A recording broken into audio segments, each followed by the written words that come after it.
haven't made a recording in a while, and so I'm setting this candle up here on the side to take a moment and say hello and share what's in my heart and what I'd like to empower others to hear as well through my experience of processing, to encourage more processing to happen. And I keep using that word processing over and over again because I truly do think it's some of the most important work that we can be focusing on while we're here.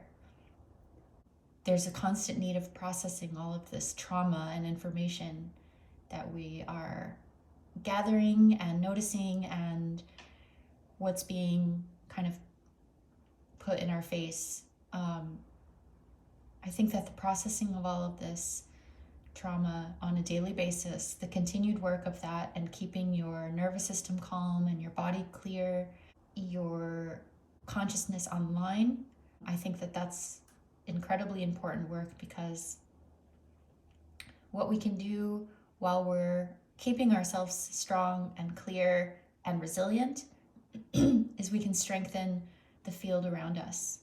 And it's not only our lives that benefit from this strengthening and soul growth and sort of warriorship that we put ourselves in, it bumps up that aspect of the field around us and the world.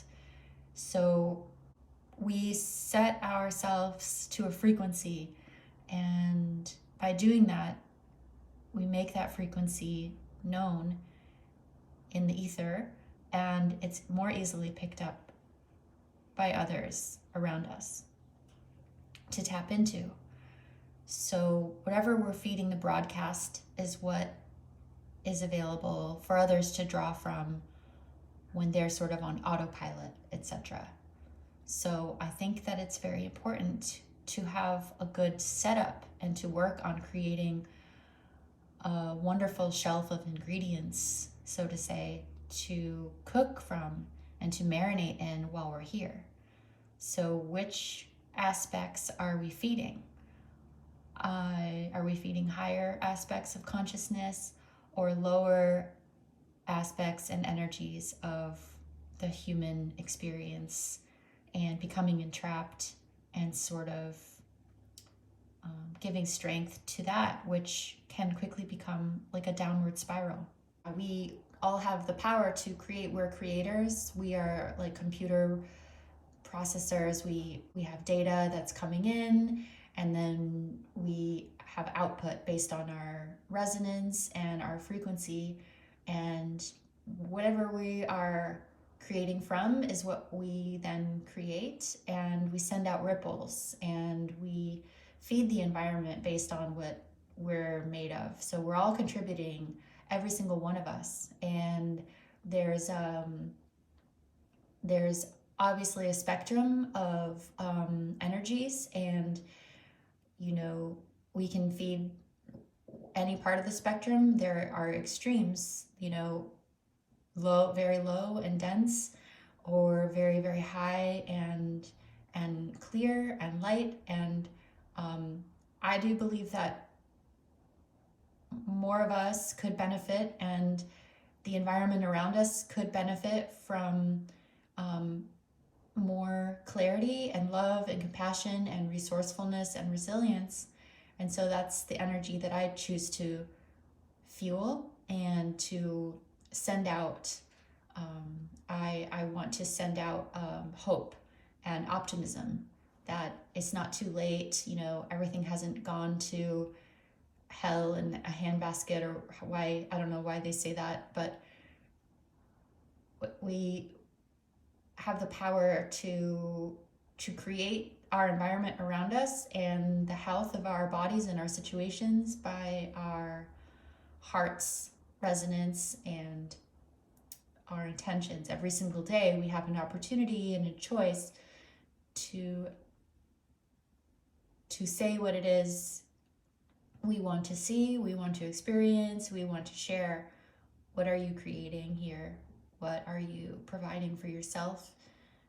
Are you brave? Are you being brave enough to go against the currents that want things to be convenient and complacent and just hand fed by a machine that doesn't understand communion with nature and the power of your heart, that can't be understood by fast mechanisms that are setting up conveyor belts for people to just stay asleep.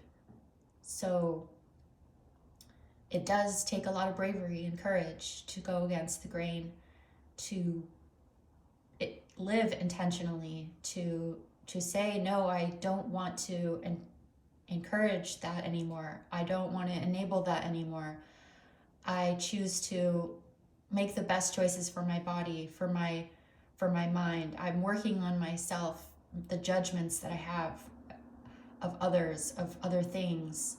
I'm mastering emotions and how it is to stay in equanimity and balanced in the center of the storm, so that I can meet my next experience with more love than I had before, and that I can advance, because otherwise we're continuously staying on these loops. And once we get down to a certain frequency, the loop is going to be, like sucked down a drain. It's a downward spiral, So if we can keep the hula hoop balanced in the center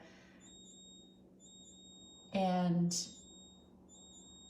continue to go up from there, then, that's where we're going to do some incredibly powerful and beautiful soul work and evolution that we're longing for.